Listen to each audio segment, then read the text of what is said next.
Hey, what's up, guys? So I'm back again and I'm introducing my new daily driver.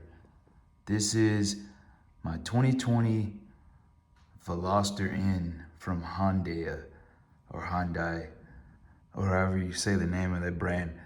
But yeah, this is my new daily driver. And how I ended up with this car, well, it's kind of a interesting story because you guys know I had the Miata. All right, here's some video of the Miata before we sell it. Just for old time's sake, want to get some footage of it in the garage before we sell it. This car has been a riot. So fun. It's been so real, man. It's been a wonderful experience owning this car. And this is going in my memories. Oh yeah.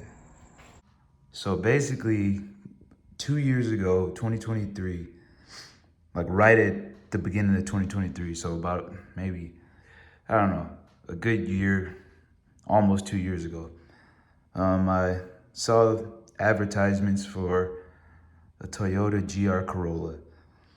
And, I've always been a huge fan of WRC cars, rally cars, STIs,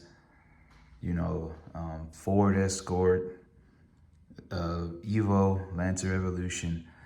And I've always wanted the Evo since I was a kid. So GR Corolla comes out, I'm like, oh my gosh, all-wheel drive, turbocharged. This car is the car for me. I gotta get this car. I had the Miata at the time. There's nothing wrong with the Miata. I loved it. But I was like, you only live once. I've had the Miata. It was okay. I did have a GC8 Impreza, so I used to love driving that thing. It was one of my favorite cars ever. Anyway, I sold the Miata. Said, okay, I'm gonna use this money for a down payment on the Corolla. So we just moved into this house. Everything's looking good. My credit's looking good. I'm ready to go. Find a GR Corolla Circuit Edition, put a deposit on it. So happy about that. Waiting. So the first one in 2023 got damaged in transit. So I was like, okay, crap. Can't get that car. It got damaged. So I found another Circuit Edition that was coming. Put a deposit on that. And call the credit unions. Hey, the car's almost here. I'm ready to go. Everything's looking good. I got a deposit on this car already. So what am I looking at as far as my financing is gonna go? They tell me, oh, since you just got a house and your debt is too high from the house, you can't get the car. You gotta get something cheaper. So it crushed my whole existence, my dreams. Everything was crushed. I was so sad. So I'm sad, thinking there's no other car I want. There's nothing else out there. Nothing. I kind of wanted a Type R, but not really. I'm like, the car's kind of big.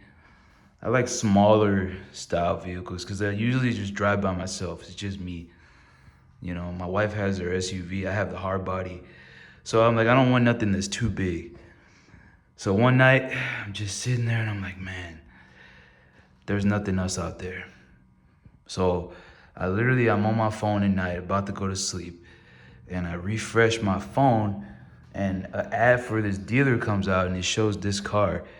And I was like, dude, that thing, because I usually don't like the Velosters because they got that red stripe going all around the bottom lip, and it goes all around the car. But this one doesn't have that. You see, it's all black.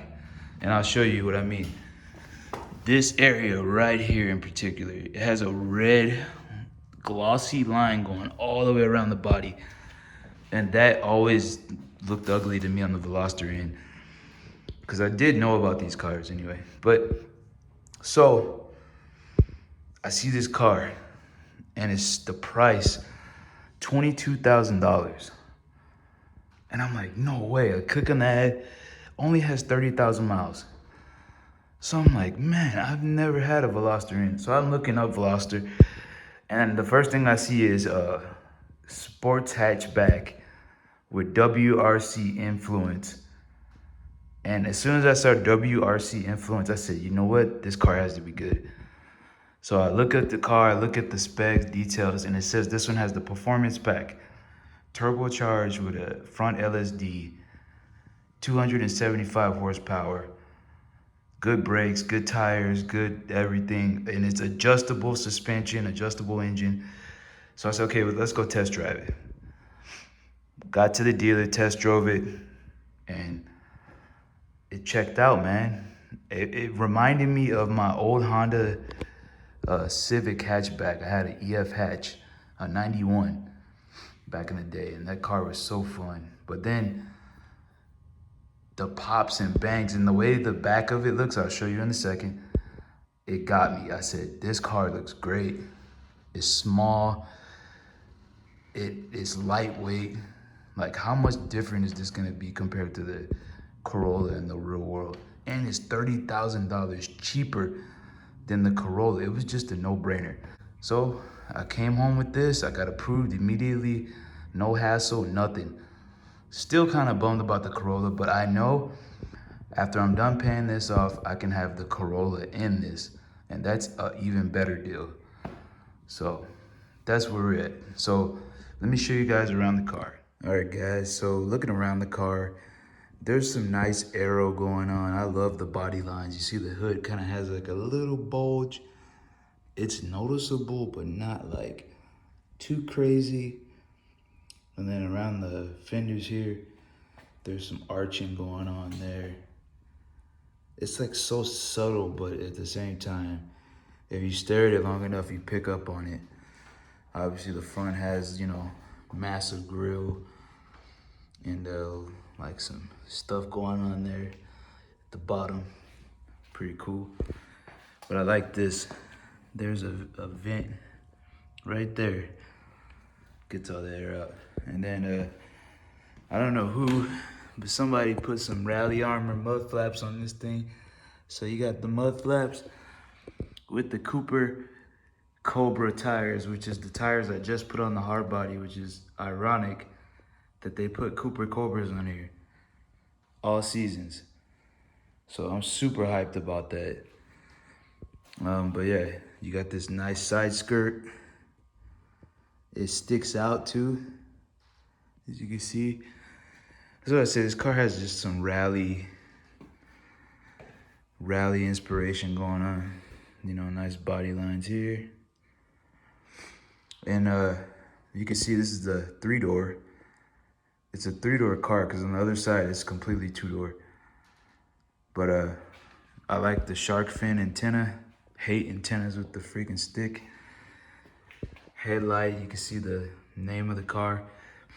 Then you go back, you got this nice freaking wing, whatever. And it's crazy because the GR Corolla has something like that, but you gotta get the Circuit Edition, else you don't get a wing like that. So I think it's actually cool that this comes with this.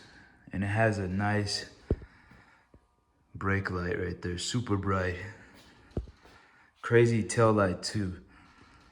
And you see the hatch just kind of goes down. And then it has another diffuser with exhaust. So looks really good.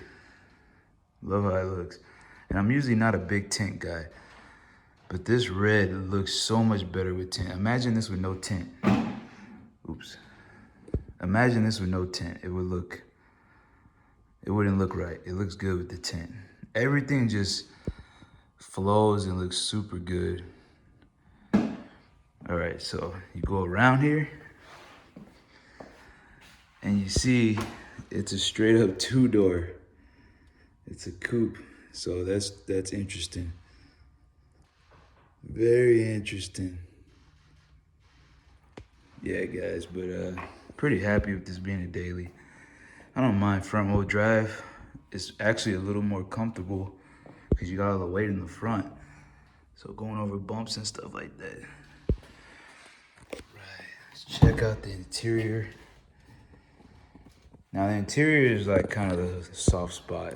It's not that great, but it's good enough for me. You got the end badge right there, like that.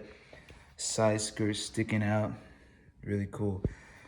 So you got a lot of this hard plastic here, but it's not bad. It doesn't bother me.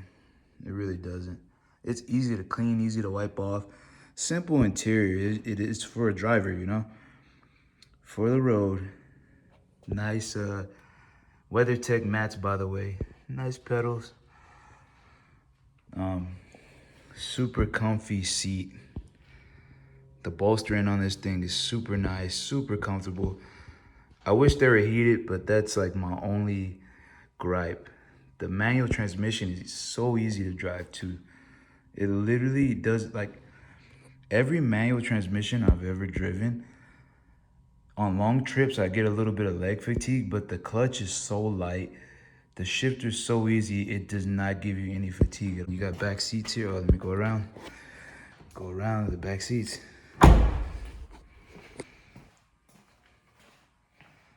Still working on the scooter. Oh shoot, almost walked to the front. Yeah, cool third door here. Super fun. I think that's a nice quirk. Some people, this is what turned people off. Oh, why couldn't it be a 4-door? It's like, okay, whatever. But that's kind of cool that it is a 3-door. I don't know, something about it. But I fit back here really good. Also, it has blue stitching everywhere. Blue seat belts, which is kind of strange. The car is red with these bright blue seat belts, but I like it. Yeah, back seat, super nice. My camera sucks. My iPhone sucks. I'm like trying to get the brightness right. But anyway,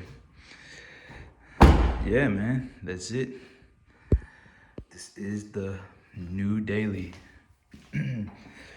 Plan on paying this off, keeping it for a really long time, possibly as long as I can. And you know, it's gonna be a classic one day. You know, not a classic like, oh, it's super expensive, rare. It might just be something just you don't see them anymore. You know what I mean? Like, oh, I remember that car. But yeah, not many people have these, and they got discontinued in like 22. So I feel honored, you know, especially since they have some WRC influence and the whole BMW engineering and, you know, front wheel drive, small hatch.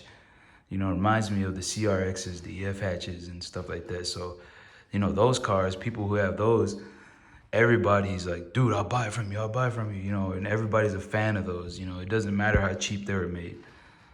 So to have one of the last small hatchback cars that was made in the US, that's a sports car, I'm honored. So welcome to the Veloster Inn, guys. And you're gonna be seeing a lot more content with it. Thank you so much. Have a good day.